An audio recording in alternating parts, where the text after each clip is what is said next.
Hey, good morning to those of you out there on the West Coast. Good afternoon to those of you here on the East Coast with me.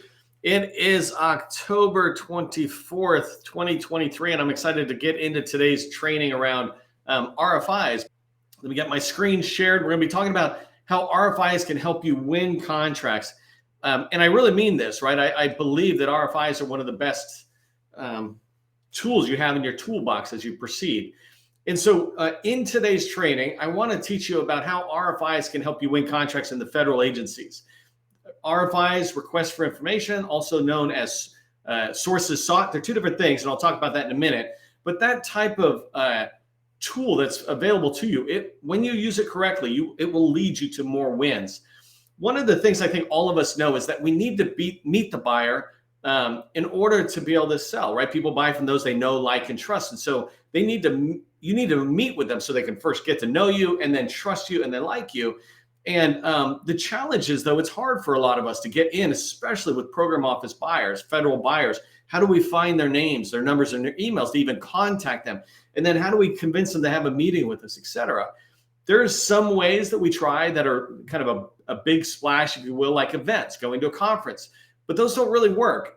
Sometimes when you go to a conference, it's this huge amount of people there, especially if you're going to a successful conference.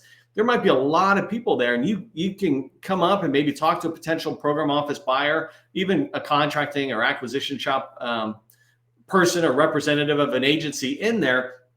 The challenge at events or conferences is that when you're talking to them, you only got this small window to talk to them, and you're trying to flood them with some information. They weren't really prepared to meet with you, right? A minute ago, they didn't even know who you were, and you just walked up and you're like sharing information about your company. So it's hard enough in that format of delivery, but also you have at a good conference, successful conference, there's a lot of talking. So a lot of white noise out there that's crowding our mind, and especially the person you're trying to talk to.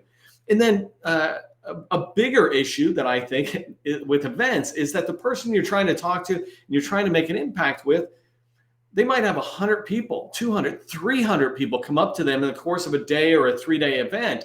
They're not going to be able to remember you. Even if they wanted to, they won't, because they'll meet other people they also want to remember. What we want when we meet with federal buyers is their undivided attention. I don't want to meet with a buyer and then right behind me comes somebody else who just pushes my information out of their memory and into the back, and somebody else's memories here, and then somebody else, and then somebody else. That's not a good thing for our business. We want undivided attention from our buyers, and that's what I'm going to talk about today, especially as how RFIs can help us do that.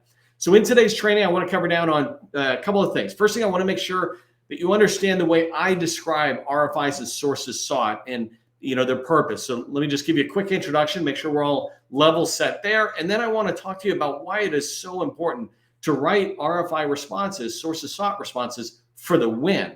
And I'll explain what that means in a minute. And then I'm going to wrap up with when you submit an RFI, I want you to understand who's looking at that RFI and why it matters who's looking at it. Everybody's looking at it within a different criteria or agenda when they're looking at your RFI response. And so I want you to understand that. And that's what we're going to wrap up in today's training.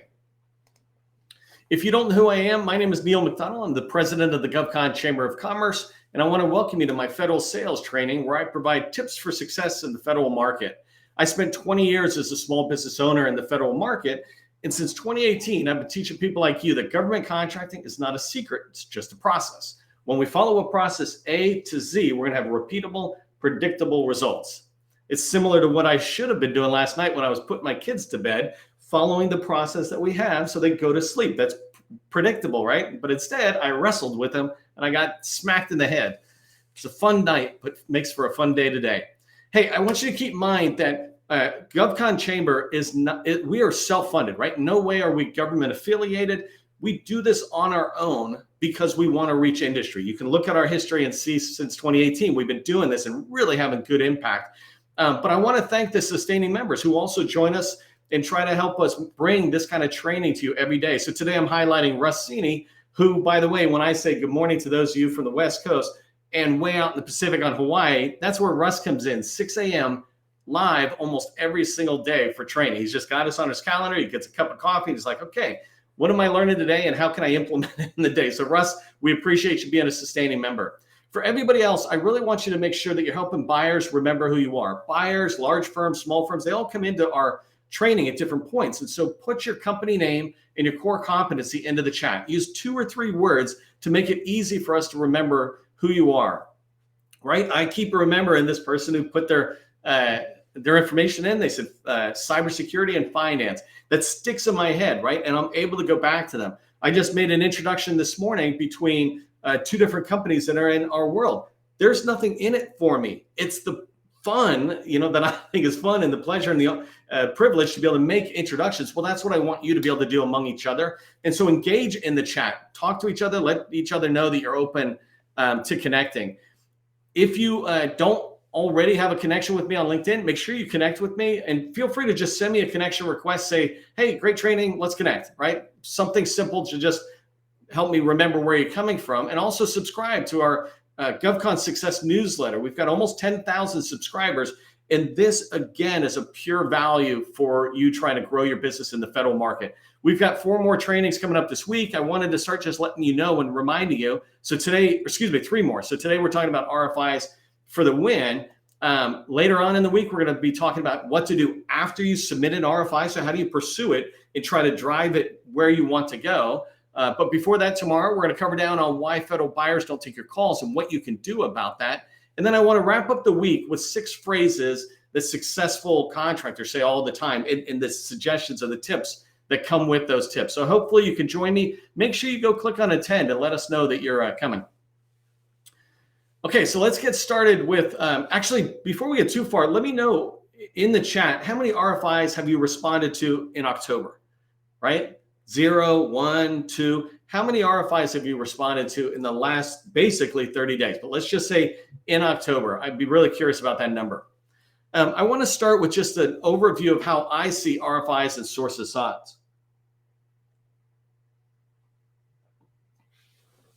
One of the things I want to caveat this with is I'm not here to speak about RFIs and sources sought from an official FAR standpoint.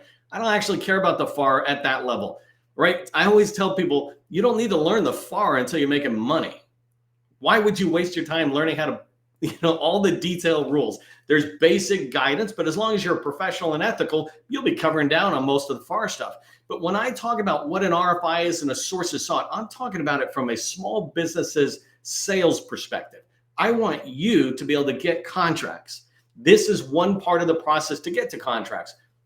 So I'm not here looking to quote the FAR. I'm not looking here to talk about how the government sees it. I'm looking at communicating how you can use RFIs and sources sought to work your way into an agency, to build the relationships, identify the opportunities, and go for the win, right? So that's the direction I come. There's other people who will teach you about RFIs, sources sought, market research from a FAR perspective. Okay, so RFIs, request for information. The primary thing you want to keep in mind about this is you engaging with the program office. The program office, when they submit a true request for information, they're looking to have dialogue with industry. If it's a new requirement, they might be wanting to talk about the new requirement and, hey, this is an idea we had. What are your thoughts, et cetera? And they might do several RFIs, right? It could be a recompete that's coming out with something that was awarded before, and they're looking to say, hey, are we still on the same track? Should we be, changing? For example, if they awarded a contract 5 years ago, think about how much artificial intelligence has come into the normal day-to-day part of our life. Right? It has come in so much that I'm thinking about adding a day every week of artificial intelligence, teaching you how to use AI in your small business. But for the government, RFIs allow the program office to talk with industry, who are their trusted advisors. Industry is the expert. When you think about the Army is not an expert at cleaning the bathrooms. Well, actually, literally, we are at that because they make us. But we're not, experts at the facilities. We're not experts at cyber. We're experts at warfare. I was in the Army, right? That's our mission. What industry brings is an expertise around the support services and products that will help us execute on the mission.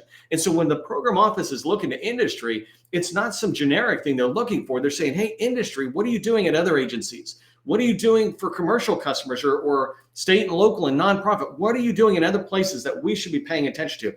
That's the idea of an RFI, right? Is having that discussion around these technical requirements and scope that the program office has. The program office has the challenges they need to address, and they have the future-looking needs that they have, right? Something as simple as how do they reduce cost using artificial intelligence? Those kind of discussions all kind of fit well into an RFI, especially if the government is using the RFIs in a way that is trying to create conversation, not just solicit, piece of marketing material and then go away. If they're really trying to engage the experts, it works perfectly for the government to shape their requirements, which goes into this last bullet, right? It's our chance to influence, and really it's the government's chance to make sure they get correct a good performance work statement or statement of work or statement of objectives, right? These documents that define the requirements. The whole idea of an RFI and engaging industry is to make sure what we're putting out, especially from the government's perspective, right? What they're putting out, they want to put out enough requirements in a clear enough way that the proposals they get back are actually going to drive to their needs and their goals and help them with their mission. And so they don't want to be putting out vague requirements. Industry can help them really shape it. When you see some of what they might have in an RFI, you can give them feedback. That's what the government wants. And so that's the idea behind an RFI, is really focusing on the program office's needs, and especially around the scope of the requirement of the opportunity we're chasing. The second one is sources sought notice. And theoretically, and forget about how things are technically out there, sources sought are the opposite side of this. If RFIs are for the program office, sources sought are for the contracting shop. This is where the contracting shop is engaging industry, and literally sources sought. We're looking for sources. So we're seeking sources that can fill our need. And so at this point, we're not trying to have a discussion around the requirements, even though there's all this other words. We're just looking to find out, hey, can industry do this? Are small businesses able to do it? Primarily, when I see sources sought, it tends to be around small businesses, right? And the government looking to say, will small businesses show up? I did many trainings in the past few weeks, past couple of months as well, with women-owned small businesses. And what I pointed out was that $24 billion went to women-owned small businesses, but only $1 billion of the 24 was actually set aside to women-owned small businesses. Horrible, something I'm going to change. But when you look at that, one of the reasons I would submit is not because the government is looking at women-owned businesses saying, we don't really want to work with them.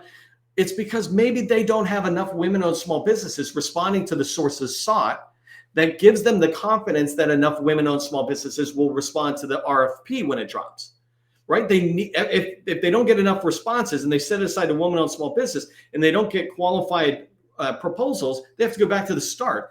And so these are some of the cautions we in industry have to pay attention to. Sources sought is the government trying to say, hey, are there enough of you out there, women-owned small businesses or small businesses in general, or even in industry, are there enough of you who are going to show up and compete for this opportunity or propose to us? And so it's your chance, when I think about sources sought, to influence the acquisition approach. And so when I say influence the acquisition approach, I mean things like which NAICS code is going to be used, right? This is a discussion that's great. It's happening in the government now, but sometimes the NAICS code comes out and that NAICS code has a higher threshold for whether somebody's a small business or not. And so if you're a smaller business, let's say under 5 million and below, or 10 million and below, you want to get to the smallest NAICS code, but you also just want to make sure you're getting on the right NAICS code. Sometimes the government just throws it on some generic NAICS code, but it really belongs over here. And if it belonged over here, then you would eliminate some of your competition. So these are some of the reasons you can influence. Contract vehicles, you can also be pushing for that. Certifications. I have a whole training on how to influence the government. And when I say influence, I just mean through data and evidence and having a conversation with them, whether it's on paper and verbally, but having a conversation with them and providing data and evidence that influences their decision on the acquisition approach. They're open to hearing. They're not always going to go the direction we want, but they're definitely not going the direction we want unless we talk to them and say, hey, we'd like you to go this way. Here's why. Okay, so that's just a quick high-level overview of RFIs as sources sought. I want to come into this idea that I talk about, writing for the win when you send a sources sought or an RFI response, right? You can use them interchangeable. I'm pretty much talking about the RFI where they're asking for more information. Sometimes the sources sought, they basically want you to fill out a few fields and some minor questions getting answered. But when you get a chance to provide 3 pages, 5 pages or more in a response, now you're off to the races and you can write for the win.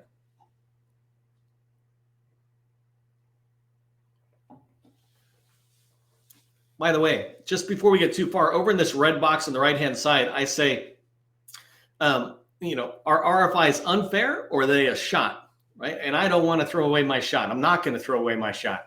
I hear people talk about RFIs are unfair. I actually was just hearing about it earlier in the week from somebody, and they're like, I don't really do that because it doesn't go anywhere. I get it. I get where you're coming from. But it's like a lottery ticket, right? You can't win the lottery if you don't buy a ticket.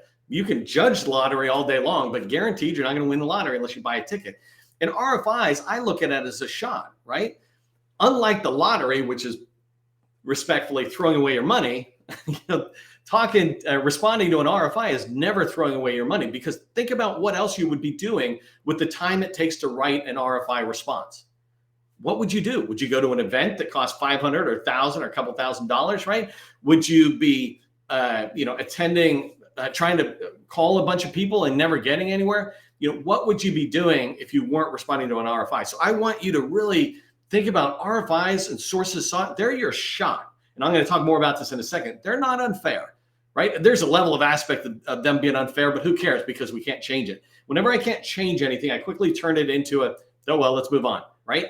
And so RFIs are your shot. One of the things that the government says is, we don't want you to just send us a capability statement, a generic capability statement. We sure don't want you to send us marketing material. They literally are putting it in the SAM notices when they're asking for a response. Please don't send us marketing material. And the reason is because they're saying, I want a legitimate response from you. We want to think about our acquisition approach and our requirements. You industry, please provide that back. Don't send us a white paper, send us a response. Have a discussion with us in your response. And so that's why I say, write for the win. When you write a response to an RFI or a sources sought, write it as if it's an RFP and you're trying to beat out the competition. You're trying to win the business.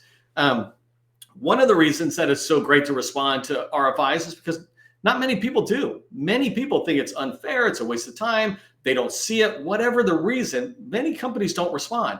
Whenever companies look at opportunities that are not being set aside, I can almost always point to the reason not being an unfair contracting officer, but it's an unresponsive industry. Not enough SDVOs responded, and so they're not going to set it aside to SDVO. And so when not too many companies respond, you have a chance to elevate yourself above the competition, especially above the competition that doesn't even show up, right? And so another way to think about writing for the win and why you want to write RFI responses for the win is because you want the agency to love you. You want the contracting shop to love you. You want the program office shop to love you. First thing to get them to love you is just respond. If you respond with a quality, it doesn't have to be the greatest thing in the whole world, but if you respond with a quality, not marketing response, the contracting shop's going to love you. Oh, thank goodness this company, they truly do want to work with us because they responded. It doesn't mean you're getting the contract, but instantly you're getting the love. They're appreciating the fact that they put something out and you responded. That's how it works, right? And the program office is going to love you because they've had questions. They're RFIs. They wanted to engage industry. And here's you coming back saying, hey, I know you were going to go to A. We're recommending you to B because of this reason. You can still go to A, but you'll have to do this, this, and this. When you provide that kind of feedback in your response, that discussion around the requirements, the program office is going to love you. Now you got these people liking you. Know, like, and trust, right? You've got them liking you in just from sending a response back. When you write for the win, right? If it's a good enough response, which is what writing for the win is, when you write a good enough response, you might get invited back to the bid. Say they get a handful of responses. They're like, you know what? We just have this on GSA, invite these 3 companies, and that's enough. Invitation only kind of bid. KOs can and I say this softly, not farly, KOs can do whatever they want, right? As long as it's following the rules and as long as it's serving the agency mission, they make the decisions. And if they've got a sufficient set of respondents in that RFI or sources sought, then they can say, hey, why don't we just do invitation? Why don't we just tell these 3 companies, give us a bid, let's move forward, right? I'm not here to talk about all the details of the rules. What I'm trying to put in your mind is if you respond, you potentially can get invited to come bid, which goes to the last bullet I have. If you respond and they like your response, it's sufficient. It knocks their socks off, right? They can make a direct award. If you're an 8A firm, in particular, I'm talking about 8A small businesses, right? I had a customer, this happened to September, but it happened within a 4-week window. They responded to an RFI and they wrote for the win. one example of how much they wrote for the win, they went and found a teaming partner to cover down on some weakness, put their contact information or their information as well in the RFI response. And the two of them responded saying, hey, we're going after this. The teaming partner is going to help us bring some agency understanding, and we're going to bring all this expertise around the subject matter area. And the two of us, we're going to be able to really solve your needs and your requirement. They wrote this response within 2 weeks, submitting an RFI response. They got contacted by the contracting officer. Do you think you can handle the work if we set this aside direct award? So actually, it was only a 2-week window. It took a little longer to get the contract signed, but still within like a 4-week window total. That happened from an RFI response. So when you think about responding, you write for the win, you write as if they're going to be picking the winner right then and there. If you write that way, sometimes they're going to ask you to come in and potentially give a direct award, potentially bid, but always they're going to love you and always they will remember you. One thing to keep in mind, whenever I talk about responding to RFIs, sources sought, RFPs, always I talk about in your slam dunk area, in your core competency. Don't just be spam responding everywhere, but if you do cybersecurity, respond to cybersecurity. If you do facility cleaning or landscaping, respond only to that and be the best at one thing and get yourself in the door. All right, let's cover the last slide here about who looks at your RFI and why this matters.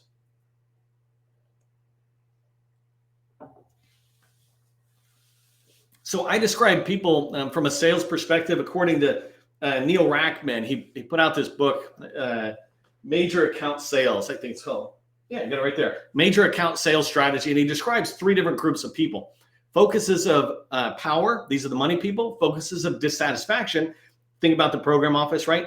And then the focuses of receptivity. These are the people willing to help you navigate their agency, but they really don't have any influence over the requirement or the acquisition strategy. So you always want to be tracking on that. But when you write an RFI, it's a way to go right into an agency and right in front of these people without a lot of extra work. So remember, if you wanted to get into an agency and I said, hey, go find focuses of receptivity, focuses of dissatisfaction, focuses of power. I mean, I stood up an entire business line to help our customers do exactly that, getting in the door. But if you could write an RFI that gets you in the door, then you've bypassed a lot of this really hard work here. So if you write an RFI response to the Navy for a particular piece of work, let's say for PEO digital, I'm just using that as an example, you're going to get in front of contracting officers, right? They're the ones, this contract officer, contract specialist, these people in the acquisition shop, they're the ones who are going to get it and read it and record it. Hey, we did market research, we got it, right? Excuse me. The other thing about the focuses of power is they'll put it into the repository. We received this, we're putting it somewhere. Our hard drive, the network drive, whatever tool they use, they've got it there. When the government is looking for people to reach out to, industry to do future market research, they often will look at incumbents and then people who have responded to sources sought in RFIs before. So that's an extra value you get. But these people look at it, and it matters because if everything you say in there makes sense, you can begin to influence the opportunity. If everything you say in there demonstrates a compelling case that your company fits this requirement, all of a sudden the acquisition shop and the contracting officer is thinking, I wonder if this would be a good chance for us to award to this contract or to set it aside to woman-owned small business, whatever it is. So then the second one is focuses of dissatisfaction. These are the people in the program office with the need, right? They have the challenges they might be facing, or they have the future goals. They're thinking about emerging technology, or they're thinking about what they're trying to do to compete against China, whatever it is, right? They have the need. These are the ones you would work with on a day-to-day basis. When you write an RFI response in particular, and you're responding to the scope of the work that they have, and you're providing feedback, this response goes right back to the people who are going to be the technical reviewers, right? And again, I'm not speaking from a factual standpoint. I'm speaking from a sales perspective. Who's going to look at this? But the very people who are probably going to look at your proposal if you sent it. So you instantly are helping them see you and then see your way of thinking on things. And if they really like it, like I wrote a response once, and the CIO was one of the people who was reviewing it, they just bypassed everything. And they said, let's bring these guys in and talk. And when they talked to us, I brought in 2 of my subject matter experts, and I was a subject matter expert. We just wowed them. They said, how can we go right with this company, right? They're looking to work with us. We've got to give them the reasons. And so when we write good responses, And a program office can see that when they do this, these technical reviewers can influence the acquisition approach to a degree by saying, we really love this. This company understands our mission, our requirements, and they have solutions that we can see would help us. And the last group is the focus of receptivity, right? And these are people like small business specialists, or in the SBA, there's procurement center representatives, and your district office, if you're an 8A, your business opportunity specialist. I'll tell you right now, if I was an 8A firm and I was responding to an RFI or sources saw it, that was an email response, I would copy my business opportunity specialist. Just every single time, I just copy them. And in fact, I'd make sure that name says, John Smith, SBA BOS, right? So business opportunity specialist. These are people you want to be aware of, that you're writing responses to RFIs, so that they're there to advocate for you. Quick lesson. I learned this lesson from a contracting officer, actually, when I had my last company. She was telling me, we were doing these monthly reviews and something heated was coming up, but it had been brewing for several months. And she was like, look, you've got to copy me on every email you do within the program office. So if you send it to the core and to the program manager, copy me from the beginning. That way they don't feel like we're going out and telling mom or dad about them, right? Right from the beginning, we're just keeping everybody informed. That way, when it's time for the contracting officer to get engaged, they can help. And in this case, when I talk about focus as a receptivity, if the PCR or the small business specialist is seeing that you're writing responses, and maybe they look at that and they understand that it looks like it's a pretty good response, then they'll be able to open their mouth when the acquisition shop is going maybe on a different direction, right? They'll be able to help you. But how can they help you if you don't keep them informed? And so when you respond, that's something to keep in mind. Okay, so here's what I want you to remember from today's training. The big thing about this, right, is that RFIs, when you respond to them, RFI sources SOC, when you respond to them, it gets you in the program office. It basically gets you a meeting that allows you to tell your story without you having to even call and schedule a meeting, right? Your paper goes in and tells your story. It wows them. Same thing with number 2, right? It introduces you to the contracting shop. They appreciate the fact you even participated. And if what you sent was compelling, then they're going to sit there and begin to talk with you about this opportunity, or maybe about future ones, but they're going to know, like, and trust you. So what I want you to remember as you go forward and you write any more RFIs, ask yourself, ask your company, are we writing this for the win, or are we just trying to notch up another RFI response that's out there? Hey, if you want to work with me going forward at all, love to have you reach out to us. When you're ready, you can just reach out to me, or more importantly, just go to govconchamber.com, check out our site. You can see how you can work with us and how my team and I can help you accelerate your growth within the federal market. For everybody, write a lot of RFIs. And remember, RFIs and government contracting, they're not secrets. It's just a process. I'll see you in the next training.